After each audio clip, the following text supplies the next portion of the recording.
মধ্যপ্রাচ্য এবার অস্থিরতা আর উত্তেজনার চরমে। উপসাগরীয় আকাশে ধোঁয়ার কুণ্ডলী ভেসে উঠছে, কাঁপছে শহর। যুক্তরাষ্ট্র ও ইসরায়েলের হামলায় ইরানের সর্বোচ্চ নেতা আয়াতুল্লাহ আলী খামেনি নিহত হওয়ার পর দ্বিতীয় দিনের মতো পাল্টা আঘাত চালিয়েছে তেহরান। আশঙ্কা বাড়ছে বড় ধরনের যুদ্ধের। রোববার সকালে সংযুক্ত আরব আমিরাতের দুবাই, বাহরাইনের রাজধানী মানামা এবং কাতারের রাজধানী দোহায় একাধিক বিস্ফোরণের শব্দ শোনা যায়। উপসাগরীয় অঞ্চলের এই শহরগুলো দীর্ঘদিন স্থিতিশীলতার প্রতীক ছিল। নতুন এ হামলা পরিস্থিতিকে আরও অনিশ্চিত করে তুলেছে। দোহায় প্রত্যক্ষদর্শীরা জানান, শহরের দক্ষিণ প্রান্তে কয়েকটি জোরালো বিস্ফোরণের পর আকাশে ঘন কালো ধোঁয়া উঠতে দেখা যায়। পরিষ্কার সকালের আকাশ মুহূর্তেই ধোঁয়ায় ঢেকে যায়। স্থানীয়দের মধ্যে আতঙ্ক ছড়িয়ে পড়ে।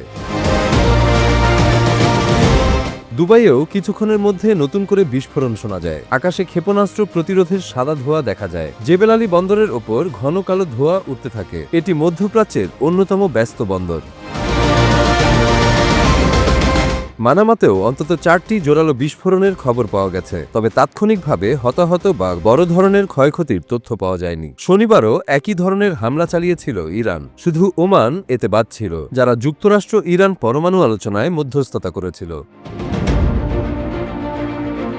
তেল ও গ্যাস সমৃদ্ধ এই আরব দেশগুলোতে হাজারো মার্কিন সেনা অবস্থান করছে। শনিবার সংযুক্ত আরব আমিরাতে 137টি ক্ষেপণাস্ত্র ও 209টি ড্রোন ছোড়ে ইরান। আগুন ও ধোঁয়া পৌঁছে যায় পাম জুমেইরা ও বুর্জ আল আরবের মতো স্থাপনার কাছে। আবুধাবি বিমানবন্দরে একটি ঘটনায় অন্তত 1 জন নিহত ও 7 জন আহত হন। দুবাই আন্তর্জাতিক বিমানবন্দর এবং কুয়েতের বিমানবন্দরেও হামলার প্রভাব পড়ে। কাতার জানিয়েছে, তাদের লক্ষ্য করে 65টি ক্ষেপণাস্ত্র ও 12টি ড্রোন ছোড়া হয়। অধিকাংশই প্রতিহত করা হয়েছে। এতে 16 জন আহত হন। জর্ডানের রাজধানী আম্মানের আকাশসীমায় ঢোকা ক্ষেপণাস্ত্র প্রতিরোধ করা হয়েছে বলে জানিয়েছে আল জাজিরা আরব। কুয়েতেও সাইরেন বেজে ওঠে। উত্তর ইরাকের এরবিল আন্তর্জাতিক বিমানবন্দরের কাছে একটি ড্রোন বিধ্বস্ত হয়েছে। সেখানে আন্তর্জাতিক জোটের অংশ হিসেবে মার্কিন সেনা রয়েছে। ইরানের প্রেসিডেন্ট মাসুদ পেজেশকিয়ান খামেনির হত্যাকে মহা অপরাধ বলেছেন। দেশটির সশস্ত্র বাহিনীর প্রধান আব্দুর রহিম মুসাভিও যুক্তরাষ্ট্র ইসরায়েলের যৌথ হামলায় নিহত হয়েছেন। পার্লামেন্ট স্পিকার মোহাম্মদ বাঘের গালিবাফ যুক্তরাষ্ট্র ও ইসরায়েলকে লাল রেখা অতিক্রমের অভিযোগে কঠোর হুঁশিয়ারি দেন। এদিকে ট্রাম্প হুঁশিয়ারি দিয়ে বলেছেন, ইরান প্রতিশোধ নিলে এমন শক্তি প্রয়োগ করা হবে যা এর আগে কখনো দেখা যায়নি। অন্যদিকে ইসরায়েল জানিয়েছে, পশ্চিম ও মধ্য ইরানে 30টির বেশি লক্ষ্যবস্তুতে তারা হামলা চালিয়েছে এবং তা অব্যাহত থাকবে।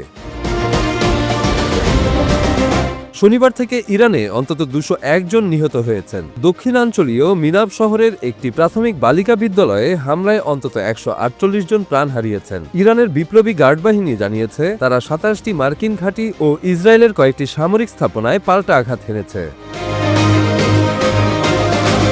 ইসরায়েলে ভোর 6টার পর তেল আবিব সহ বিভিন্ন শহরে সাইরেন বাজে। বিস্ফোরণের শব্দে কেঁপে ওঠে এলাকা। এদিকে খামেনির মৃত্যুর পর ইরানে 3 সদস্যের অন্তর্বর্তী পরিষদ গঠন করা হয়েছে।